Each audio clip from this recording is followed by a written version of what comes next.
अनवरम गांव के बीचों बीच एक विशाल महाभोजनालय है। पीतल के बड़े बड़े बर्तनों में खाना पक रहा है। गांव के लोग अपने अपने घरों से चावल, सब्जियां और दूध लाकर वहां दे रहे हैं। सत्तम्मा हाथ में एक बड़ी कलछी लिए सबको निर्देश दे रही है। तभी बसवा चावल की एक बड़ी बोरी कंधे पर उठाए आता है और उसे नीचे उतारता है। अरे ओ बसवा, क्या उस बोरी को ऐसे ही पटक दोगे? उसमें पत्थर नहीं, अन्नपूर्णा देवी हैं।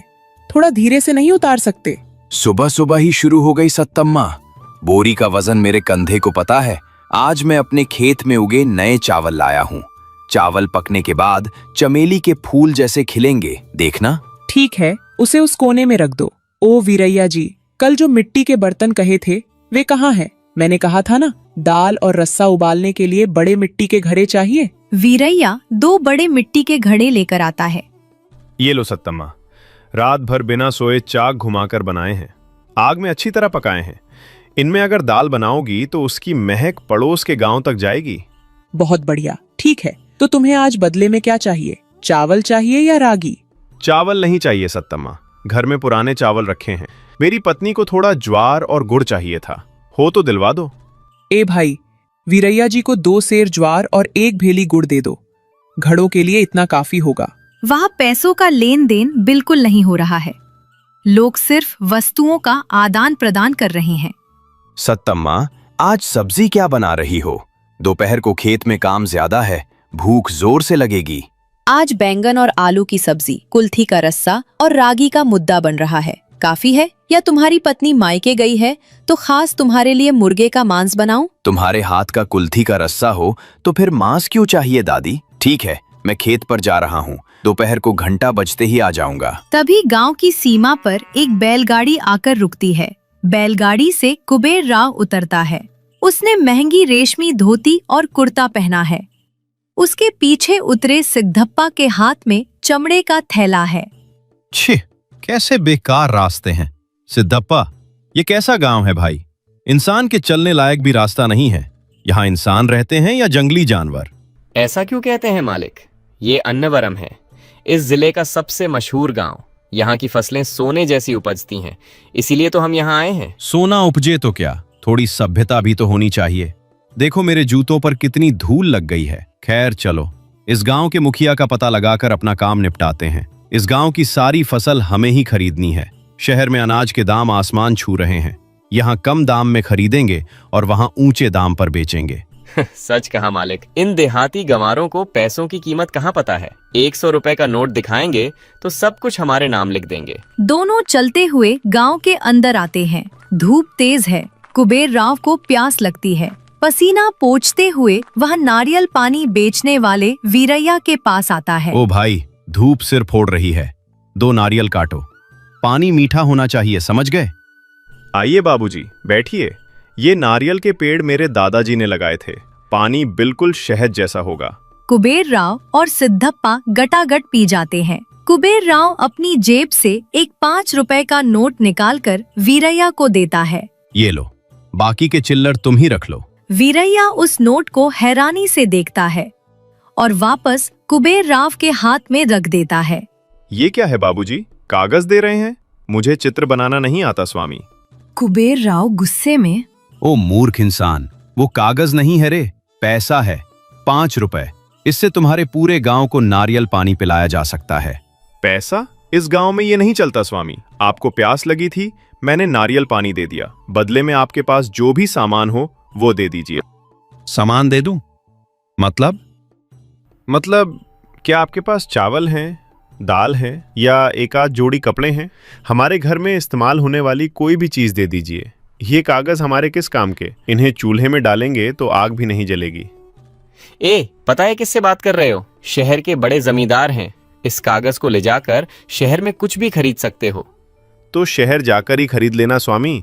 यहाँ तो चीज के बदले चीज ही मिलती है। अगर आपके पास सामान नहीं है तो कोई बात नहीं, प्यासे को पानी पिलाना हमारा धर्म है। जाइए। कुबेर राव को बहुत अपमान महसूस होता है।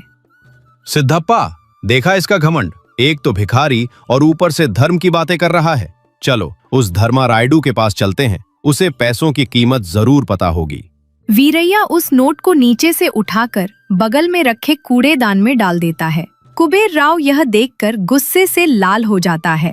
धर्मा रायडू तार के पत्तों वाली चटाई पर बैठकर गांव वालों से बात कर रहे हैं। कुबेर राव सीधे जाकर कुर्सी पर बैठना चाहता है, लेकिन वहाँ कुर्सियाँ नहीं है, सब नीचे ही बैठे हैं। आइए बाबू आइए, आप किसी और गांव के लगते हैं।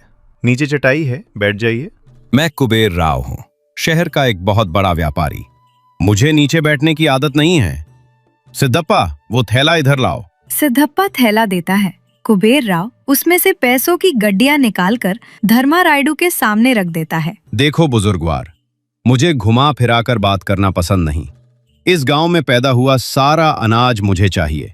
इसके बदले ये देखो, मैं इतना पैसा दे रहा हूं जितना तुमने सपने में भी नहीं देखा होगा। धर्मा रायडू उस पैसे की तरफ एक नजर भी नहीं देखते। बसवा, इस साल बारिश कैसी रही? क्या तालाब भर गया? भर गया मुखिया जी, फसल कटाई के लिए तैयार है। मैं बात कर रहा हूं और तुम उससे गप्पे लड़ाते हो। क्या ये पैसा दिखाई नहीं दे रहा? दिखाई दे रहा है बाबू, लेकिन जिस चीज की हमें जरूरत ही नहीं है। जरूरत नहीं है? पैसों की जरूरत किसे नहीं होती? क्या तुम सब पागल हो? बाबू, तुम्हारे शहर में पैसों से सब कुछ खरीदा जा सकता होगा, लेकिन हमारे गांव में इंसान की मेहनत और प्रकृति द्वारा दी गई फसल को हम पैसों से नहीं तौलते। हमारे यहाँ जिसे जो चाहिए वो हम एक दूसरे से बांट लेते हैं। तुम्हें अगर अनाज चाहिए तो तुम हमें क्या दोगे? पैसा नहीं, हमारे काम आने वाली कोई चीज बताओ। मेरे पास सोना है, चांदी है, वो सब दे दूंगा। सोना खाने से क्या भूख मिटेगी बाबू? चांदी से प्यास बुझेगी? हमें बीज चाहिए, खाद चाहिए, या हमारे खेतों में काम करने वाले हाथ चाहिए। अगर वे हैं तो बताओ, हम व्यापार करेंगे। मूर्ख लोग, साक्षात लक्ष्मी दरवाजे पर खड़ी है और तुम कुंडी लगा रहे हो। तुम्हारे कर्म। ठीक है, कम से कम हमारे भोजन का प्रबंध तो करवाओ। यहाँ कोई भोजनालय कहाँ है? हम पैसे फेंक कर खा लेंगे। हमारे गांव में भोजनालय नहीं होते बाबू। यहाँ कोई पैसे लेकर अन्न नहीं बेचता। हमारे यहाँ भूख कोई व्यापार नहीं है। तो क्या हमें भूख लगी है? क्या हम घास खाएं? वो देखो, घंटा बज रहा है, सुनाई दिया? मैं एक जमींदार इन मजदूरों के साथ नीचे बैठकर खाऊंगा? असंभव। सिद्धप्पा, चलो चले, कहीं और किसी गांव में खा लेंगे। दोनों गुस्से में वहां से चले जाते हैं, लेकिन आसपास कोई और गांव नहीं है। दोपहर का 1 बज चुका है, धूप झुलसा रही है। कुबेर राव भूख बर्दाश्त न कर पाने के कारण थका हुआ भोजनालय के पास वापस आता है। अंदर से पकवानों की स्वादिष्ट महक आ रही है। गांव के लोग एक कतार में बैठकर केले के पत्तों पर खाना खा रहे हैं। मालिक, मुझसे अब रहा नहीं जाता। वो महक सूंघ कर ही जान निकल रही है। चलिए अंदर चलते हैं। छी, मेरी जिंदगी का ऐसा हाल हो जाएगा सोचा नहीं था। ठीक है चलो, लेकिन मैं पैसे दूंगा। अपने लिए अलग से एक मेज लगवाने को कहूंगा। दोनों अंदर जाते हैं। सत्तम्मा खाना परोस रही है। यहाँ का मैनेजर कौन है? मैनेजर? वो कौन होता है? यहाँ सब मजदूर हैं और सब मालिक हैं। क्या चाहिए? भूख लग रही है? जाकर उस किनारे पर बैठ जाओ। केले के पत्ते वहाँ रखे हैं, ले लो। मैं एक जमींदार हूँ, मैं नीचे नहीं बैठूंगा। ये लो 100 रुपए। मेरे लिए एक कुर्सी लगाओ और अलग से खास तौर पर गर्मा गर्म खाना परोसो। क्या कहा? 100 रुपए? हे भगवान, कागज के इन टुकड़ों का मैं क्या करूंगी स्वामी? क्या इनसे चूल्हा जलाऊं? यहाँ का नियम एक ही है, भूख सबके लिए एक है और अन्न भी सबके लिए एक है। वहाँ बगल में देखो, वे जो बुजुर्ग बैठे हैं, वे इस गांव के मुखिया धर्मा रायडू हैं। वे भी नीचे बैठकर ही खा रहे हैं। तुम कितने भी बड़े जमींदार हो तो हमें क्या? खाना है तो पत्ता बिछाओ, वरना भूखे रहो। मालिक, मान जाइए मालिक, बैठ जाते हैं। कुबेर राव के पास कोई और रास्ता नहीं था। भूख के आगे उसका अहंकार टूट गया। वो धीरे से गया और अपनी रेशमी धोती खराब होने की परवाह किए बिना जमीन पर बैठ गया। सिद्धप्पा भी उसके बगल में बैठ गया। सत्तम्मा आकर सबको परोस रही है। कुबेर राव के पत्ते पर गर्मा गर्म चावल, दाल और बैंगन की सब्जी परोसी गई। उस महक से कुबेर राव के मुंह में पानी आ गया। शर्माना मत बाबू, पेट भरकर खाना, मैंने बहुत मन से पकाया है। कुबेर राव ने पहला निवाला मुंह में रखा। स्वाद अद्भुत था। शायद ज्यादा भूख लगी थी, इसलिए उसे वह खाना अमृत जैसा लगा। सिद्धप्पा, मैंने अपनी जिंदगी में कई दावतें खाई हैं, बड़े बड़े आलीशान भोजनालयों में खाया है, लेकिन ऐसा स्वाद मैंने आज तक नहीं चखा रे। सच है मालिक, पैसे देकर खरीदी गई चीज में ये स्वाद कहाँ मिलेगा स्वामी? प्यार से परोसा है ना, इसीलिए इतना स्वादिष्ट है। सबके खाना खत्म करने के बाद वे उठकर अपने पत्ते खुद ही उठा रहे हैं। आदत के अनुसार उसने अपनी जेब में हाथ डाला। माँ, बहुत खुशी हुई, खाना बहुत ही लाजवाब था। ये लो, तुमने पैसे लेने से मना कर दिया था, कम से कम ये सोने की अंगूठी रख लो, मैं अपनी खुशी से दे रहा हूँ। बाबू, फिर वही बात, उस सोने का मैं क्या करूंगी? उसे गले में पहनूंगी तो वजन ही लगेगा, पेट तो नहीं भरेगा ना। हमें तुम्हारी दौलत नहीं चाहिए, लेकिन यहाँ का एक नियम है। क्या? यहाँ खाना खाने वाले हर इंसान को कोई न कोई काम करना पड़ता है। बसवा चावल लाया था, वीरैया बर्तन लाया था। तुम किसी और गांव के हो, तुम्हारे पास कोई सामान नहीं है, इसलिए तुम्हें श्रमदान करना होगा। क्या काम करना होगा मुझे, एक जमींदार को?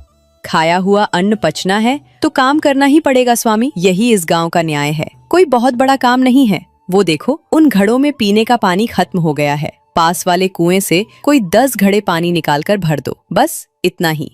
अरे बाप रे, मालिक पानी निकालेंगे? मैं कर देता हूँ माँ।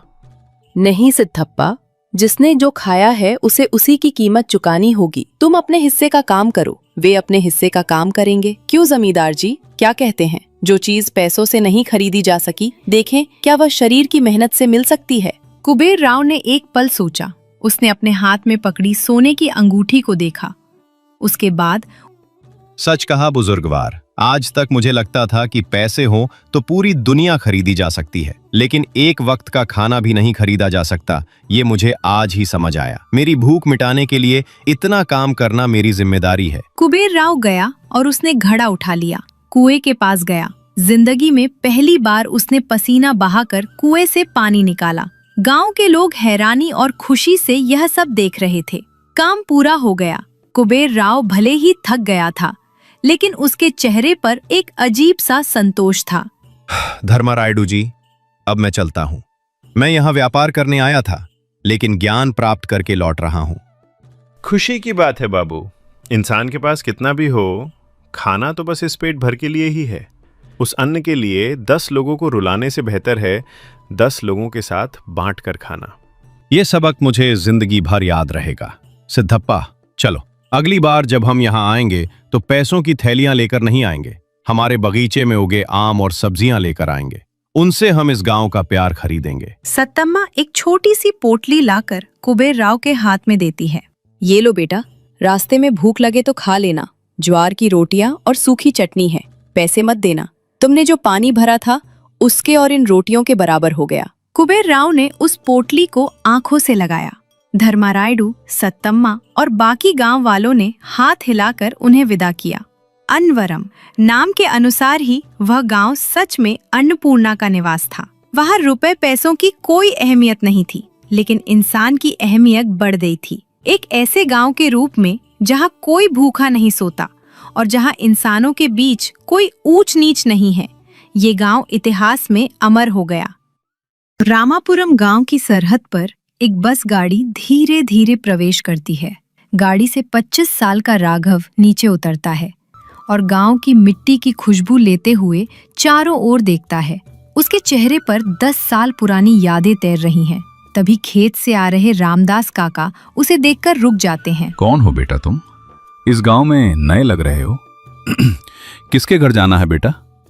प्रणाम काका, मैं राघव हूँ, करणम रमैया जी का बेटा। 10 साल पहले पढ़ाई के लिए शहर गया था। रामदास काका आश्चर्य से आंखें बड़ी करते हुए, रामैया जी के बेटे राघव, तुम तो पहचान में ही नहीं आ रहे, इतने बड़े हो गए हो। तुम्हारे पिताजी के गुजरने के बाद तुम इधर आए ही नहीं। अब कैसे आना हुआ बेटा? शहर की जिंदगी पसंद नहीं आई क्या? ऐसा कुछ नहीं है काका, शहर में पढ़ाई पूरी हो गई। अब मैंने सोचा कि अपनी खेती बाड़ी और घर संभालते हुए यही रहूं। गांव बिल्कुल वैसा ही है, वो इमली का पेड़, ये मंदिर, कुछ भी नहीं बदला। रामदास काका एक आ भरते हुए बोला, गांव ऊपर से वैसा ही दिखता है बेटा, पेड़ और मंदिर नहीं बदलते, लेकिन इंसान और उनके मन बदल गए हैं। हालात अच्छे नहीं हैं। कभी हमारे गांव में त्योहार जैसा माहौल होता था, अब सब डरे डरे रहते हैं। तुम शहर से आए हो, तुम्हें यहाँ की हवा रास नहीं आएगी। ऐसा क्यों कह रहे हो काका? गांव को क्या हुआ? सब ठीक तो है ना? फिर रामदास काका इधर उधर देखकर धीमी आवाज में, वो सब जानकर तुम क्या करोगे बेटा? तुम अपना काम देखो, बेकार की बातों में मत पड़ो। परसों ही की बात है, रंगर को बुखार आया तो उसने ठाकुर जी से उधार मांगा। उसके बदले में ब्याज के तौर पर उन्होंने उसके बेटे को हवेली में काम पर रख लिया। अब वो वहां जानवर चरा रहा है। यही हमारे गांव की हालत है। खासकर हवेली की तरफ जाते समय और ठाकुर जी से बात करते समय सावधान रहना। जुबान फिसली तो नुकसान तुम्हारा ही होगा। भूपति ठाकुर, क्या वे अब भी वैसे ही हैं? वैसे ही नहीं, उससे 10 गुना ज्यादा हो गए हैं। अब पूरा गांव उनकी मुट्ठी में है। हवा भी उनकी इजाजत से ही लेनी पड़ती है। अच्छा, मैं चलता हूं बेटा। तुम्हारा पुराना घर खंडर हो गया है, उसे ठीक करवा लेना। संभल कर रहना। फिर रामदास काका डरते हुए वहां से चले जाते हैं। राघव उनकी बातों सुनकर सोच में पड़ जाता है। एक हफ्ता बीत जाता है। राघव अपने खेत के काम निपटा रहा होता है। गांव के बीचों बीच स्थित चौपाल के पास बड़ा हंगामा हो रहा होता है। गांव वाले डर के मारे इकट्ठा हुए हैं। मल्लैया जोर से चिल्लाते हुए, अरे शंकरैया, इज्जत से कह रहा हूँ, ठाकुर जी का उधार चुकाते हो या अपनी 2 एकड़ जमीन से हाथ धोते हो, तय कर लो। ये ठाकुर जी की आखिरी चेतावनी है। शंकरैया हाथ जोड़कर रोते हुए बोला, मालिक, मल्लैया जी, मैंने ठाकुर जी से सिर्फ 2 बोरी धान लिया था, वो भी तब जब मेरी पत्नी बीमार थी। उसके लिए मेरी पूरी जमीन कैसे लिख दूं? इस साल फसल नहीं हुई, अगले साल 2 गुना चुका दूंगा, दया करो। भूपति ठाकुर शान से चौपाल पर बैठे हुए मूंछों पर ताव देते हुए, शंकरैया, उधार लेते समय ये नहीं सोचा था? धान लिए 5 साल हो गए, ब्याज पर ब्याज बढ़कर तुम्हारी जमीन की कीमत के बराबर हो गया है। मेरा हिसाब कभी गलत नहीं होता। पटवारी, हिसाब दिखाओ। पटवारी डर से कांपते हुए एक पुराना कागज दिखाते हुए, जी मालिक, शंकरैया जी ने 5 साल पहले 2 बोरी धान लिया था। हमारे हिसाब से चक्रवृद्धि ब्याज, कंपाउंड इंटरेस्ट मिलाकर अब उन पर 20 बोरी धान का उधार है। या तो वे 20 बोरी दें या उसके बदले अपनी 2 एकड़ जमीन। 20 बोरी? ये अन्याय है मालिक। 2 का 20? ये कैसा हिसाब है? मैं जिंदगी भर काम करूं तो भी नहीं चुका पाऊंगा। फिर राघव भीड़ के बीच से आगे आते हुए, माफ कीजिएगा ठाकुर जी, मैं बीच में बोलने के लिए क्षमा चाहता हूँ, लेकिन पटवारी जी जो हिसाब बता रहे हैं उसमें कुछ गलती लगती है। किस ब्याज दर से 2 बोरी 5 साल में 20 बोरी हो जाएंगी? मैंने शहर में पढ़ाई की है। सरकारी कानूनों के मुताबिक इतना ब्याज लगाना अपराध है, ये धर्म नहीं है। सभा में एकदम सन्नाटा छा जाता है। सब राघव की तरफ हैरानी और डर से देखते हैं। इतनी खामोशी कि हवा भी रुक गई हो। कौन है रे तू? नया लगता है। मेरे हिसाब और मेरे धर्म पर सवाल उठाने की हिम्मत कैसे हुई? शहर की पढ़ाई ने तुझे अहंकारी बना दिया लगता है। मैं इस गांव के कर्णम रमैया जी का बेटा हूं राघव। ये अहंकार नहीं मालिक, न्याय है। मैं आपसे सवाल नहीं कर रहा, बस हिसाब में हुई गलती को सुधारने की विनती कर रहा हूं। शंकरैया जी गरीब आदमी हैं। अगर उनकी जमीन चली गई तो उनका परिवार सड़क पर आ जाएगा। भूपति ठाकुर घमंड से हंसते हुए, ओहो, शहर से पढ़कर मुझे नैतिकता सिखाने आए हो? इस गांव में मेरा शब्द ही शासन है, मेरा हिसाब ही धर्म है। पटवारी ने जो कहा वही आखिरी फैसला है। अगर तूने ज्यादा बोला तो तेरे खेत का हिसाब भी निकालना पड़ेगा। सावधान रहना। शंकरैया, तुझे 1 हफ्ते का समय देता हूं। 20 बोरी धान चुकाओगे या खेत की चाबियां हवेली भेजोगे? तुम्हारी मर्जी। मल्लैया, सभा खत्म करो। ठाकुर उठकर चले जाते हैं। गांव वाले बिखर जाते हैं। शंकरैया वहीं गिरकर रोने लगता है। लक्ष्मी राघव की ओर कृतज्ञता से देखते हुए, बाबूजी, हमारे लिए बोलने का आपको बहुत पुण्य मिलेगा, लेकिन ठाकुर जी से पंगा मत लीजिए। वे बहुत क्रूर हैं, आपको कोई नुकसान पहुंचा सकते हैं। काका, आप डरिए मत, कोई ना कोई रास्ता जरूर निकलेगा। अगर अन्याय का सामना नहीं करेंगे तो वो हमें जीने नहीं देगा। जब तक हम डरेंगे वे हमें डराते रहेंगे। मल्लैया, उस शहर वाले छोकरे को घमंड ज्यादा हो गया है। मेरी ही सभा में मेरा विरोध करेगा? उसे इस गांव के तौर तरीके सिखाने होंगे। सबके सामने मेरी बेइज्जती की है उसने। हुक्म कीजिए मालिक, उसका किस्सा ही खत्म कर देता हूँ। एक ही वार में शहर बात जाएगा। नहीं, वो पढ़ा लिखा है, चुप नहीं बैठेगा। उसे चोट पहुंचाओ, लेकिन हमारा हाथ नहीं दिखना चाहिए। उसके पास 5 एकड़ जमीन है ना? जी मालिक। कल से हमारे तालाब की नहर से उसके खेत को जाने वाला पानी रोक दो। नहर में एक बड़ा पत्थर अड़ा दो। एक बूंद पानी भी उसके खेत में नहीं जाना चाहिए। पानी के बिना जब फसल सूखेगी तो उसका घमंड अपने आप टूट जाएगा। तब वो खुद मेरे पैरों में आएगा। अगले दिन सुबह राघव अपने खेत जाकर देखता है, नहर से पानी नहीं आ रहा है। रास्ते में एक बड़ा पत्थर अड़ा हुआ है। राघव वहां मौजूद मजदूरों से, ये क्या है? नहर को किसने रोका? माफ करना बाबू, ठाकुर जी का हुक्म है। आपके खेत का पानी रोकने को कहा है। हमें कुछ मत कहिए, हमें भी जीना है। ठाकुर जी का हुक्म? तालाब सरकार का है, पानी पर सबका बराबर हक है। ये अन्याय मैं नहीं सहूंगा। राघव चौपाल पर जाता है, लेकिन वहां कोई नहीं होता। गांव वाले उसे देखकर दूर चले जाते हैं। शंकरैया डरते हुए राघव के पास आता है। रहने दो बेटा, ठाकुर जी से हम क्यों झगड़ा मोल लें। मेरी जमीन जाती है तो जाने दो, मैं मजदूरी करके जी लूंगा। मेरी वजह से तुम्हें मुसीबत आई, तुम अपनी जिंदगी जियो। उनसे उलझोगे तो वे तुम्हें भी नहीं छोड़ेंगे। डरिए मत काका, अगर डरेंगे तो वे और दबाएंगे। मैं इसका कोई रास्ता निकालूंगा। ये सिर्फ आपकी समस्या नहीं, हम सबकी समस्या है। कुछ दिन बीत गए। राघव का खेत धीरे धीरे सूखने लगा। गांव में कोई उससे बात नहीं कर रहा। वो अकेला पड़ गया। एक रात अपने पिता की पुरानी किताबें पलटते हुए उसे एक पुराना मुड़ा तुड़ा कागज मिलता है। राघव अपने आप से, अरे ये क्या है? पुरानी जमीन के सर्वे का कागज लग रहा है।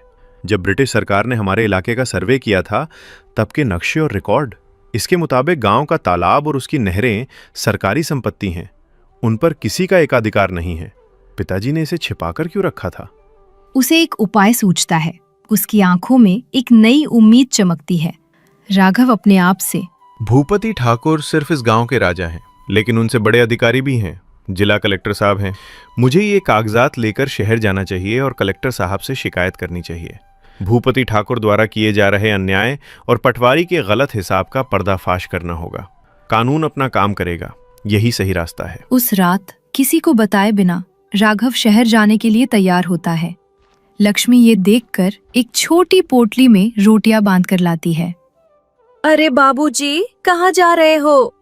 गांव छोड़कर जा रहे हैं क्या? नहीं लक्ष्मी, भागने के लिए नहीं, लड़ने के लिए जा रहा हूँ। न्याय के लिए जा रहा हूँ। यहाँ जो न्याय नहीं मिला, शायद शहर में मिल जाए। रास्ते में भूख लगेगी, रख लीजिए। भगवान आपका साथ दें। आप जो कर रहे हैं वो सिर्फ हमारे लिए नहीं, पूरे गांव के लिए है। संभल कर जाइएगा, हम सब आपका इंतजार करेंगे। राघव उसकी आंखों में देखते हुए बोला, जी जरूर, मैं वापस आऊंगा और न्याय लेकर ही आऊंगा। 3 हफ्ते बीत गए। राघव का कोई पता नहीं। ठाकुर हंस रहा था कि वो डरकर भाग गया। गांव वाले निराश हो गए। शंकरैया की जमीन ठाकुर के कब्जे में चली गई। एक दिन दोपहर में गांव में एक सरकारी जीप आती है।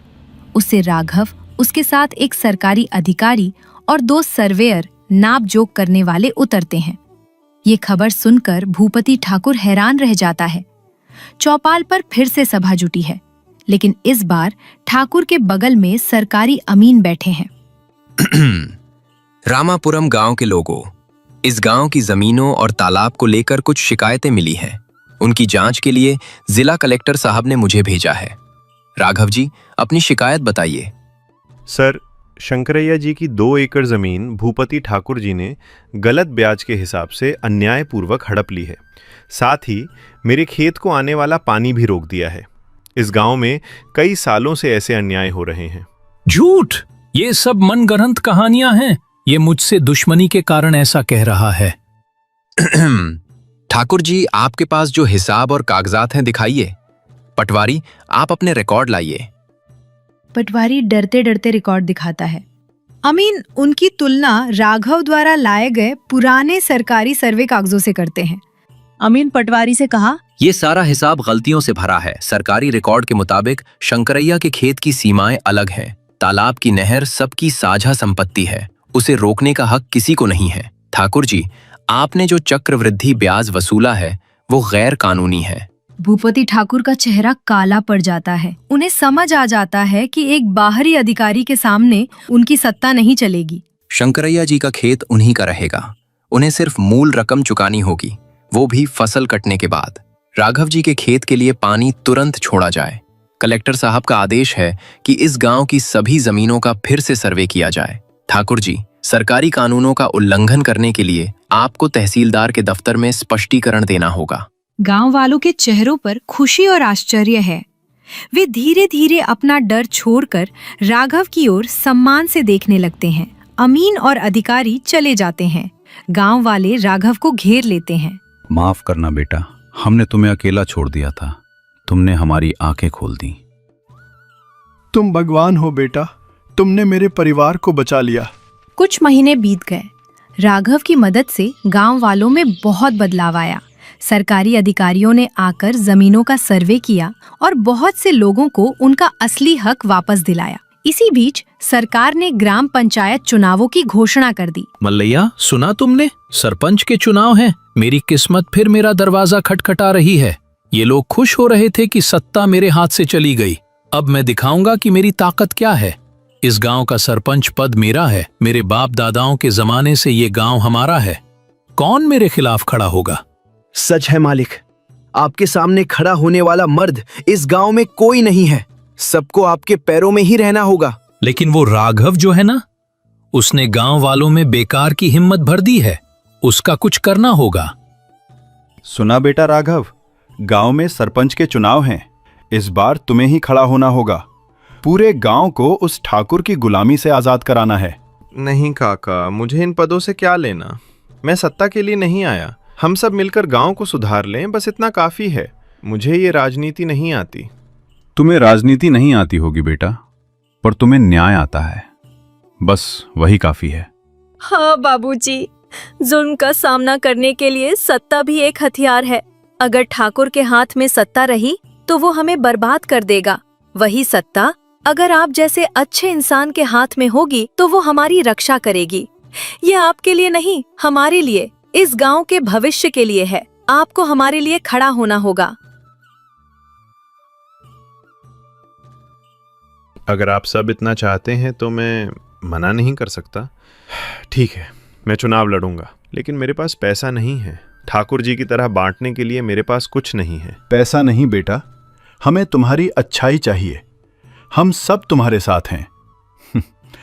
चुनाव प्रचार शुरू हो गया। भूपति ठाकुर ने अपना पैसा और ताकत इस्तेमाल करना शुरू कर दिया। रात के समय ठाकुर के आदमी गांव के गरीबों के घर जा रहे हैं।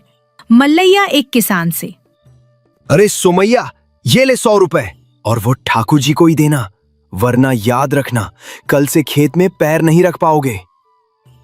जी मल्लैया जी, आपकी बात टाल सकते हैं क्या? दूसरी तरफ ठाकुर कुछ गांव वालों से बात कर रहे हैं। उस राघव की बातों पर भरोसा मत करना। वो शहर का है, उसे हमारे दुख दर्द क्या पता। कल जीतने के बाद फिर शहर भाग जाएगा। मैं तुम्हारा अपना हूँ, तुम्हारे सुख दुख में तुम्हारे साथ ही रहूंगा। राघव एक घर के सामने, अम्मा प्रणाम, मैं राघव हूँ। मुझे पता है कि ठाकुर जी आपको पैसे दे रहे हैं, वे आज रहेंगे, कल खत्म हो जाएंगे, लेकिन आपके बच्चों का भविष्य, उसके बारे में सोचिए।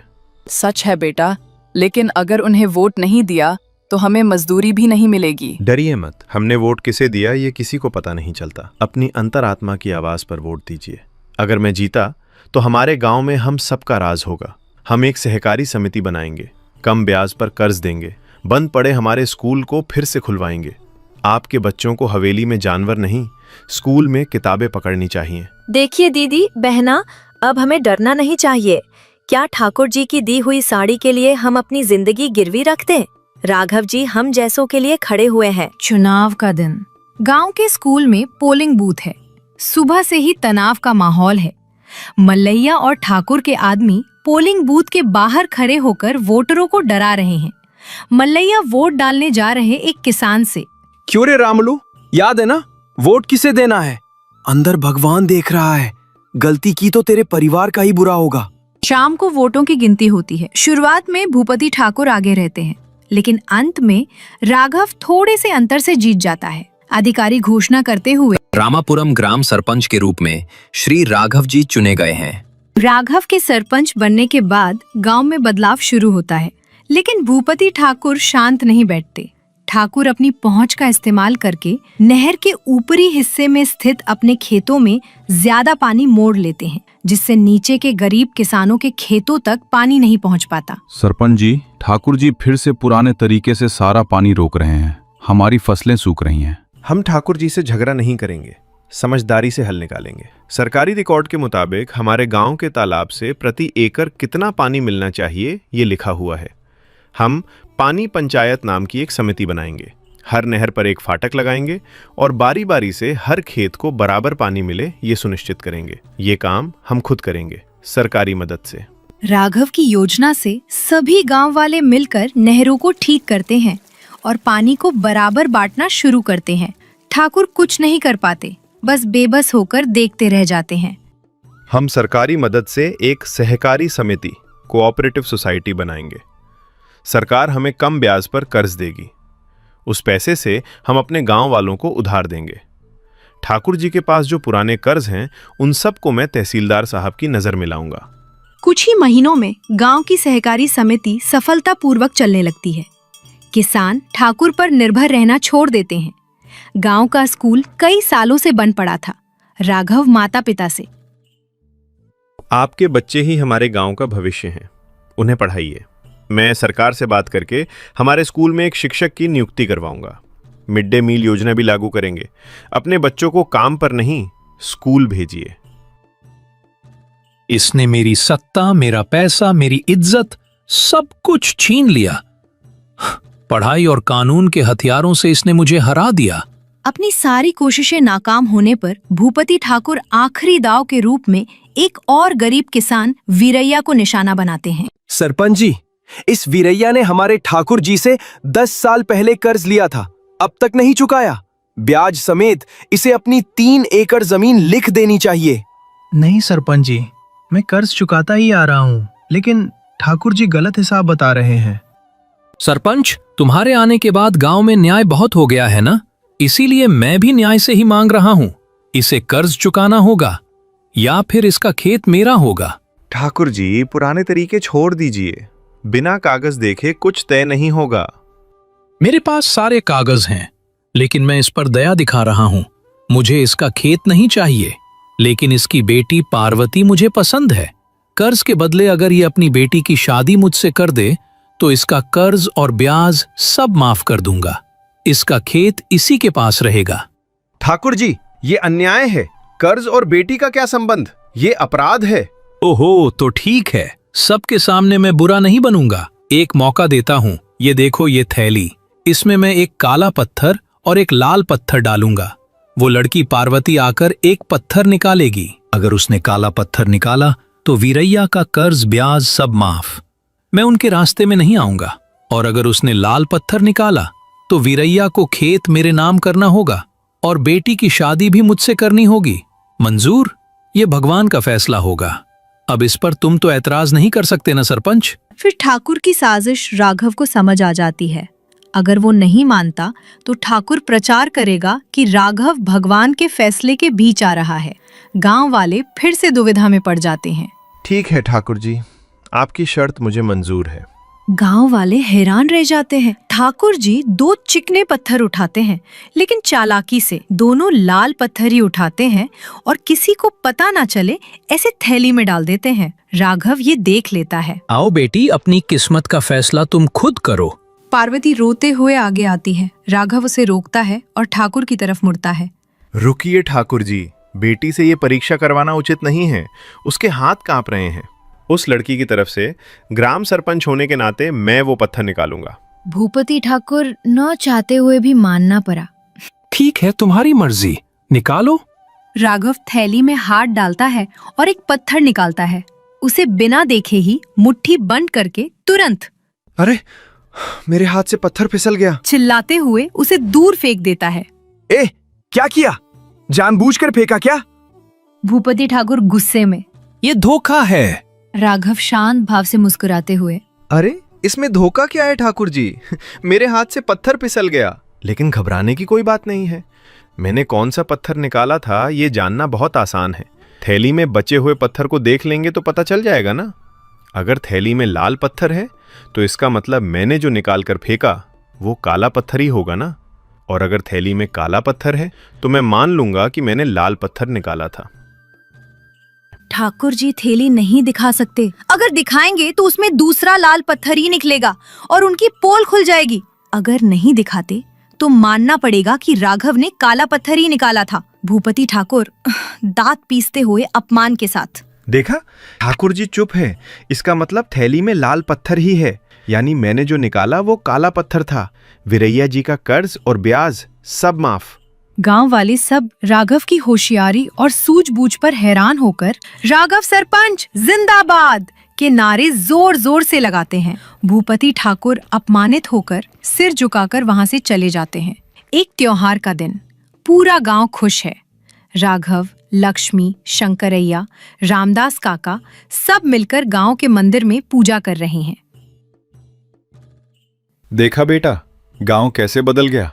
ये तुम्हारे द्वारा लाया गया बदलाव है। नहीं काका, ये मैं नहीं लाया, ये हम सबके अंदर मौजूद पर सोई हुई हिम्मत का बदलाव है।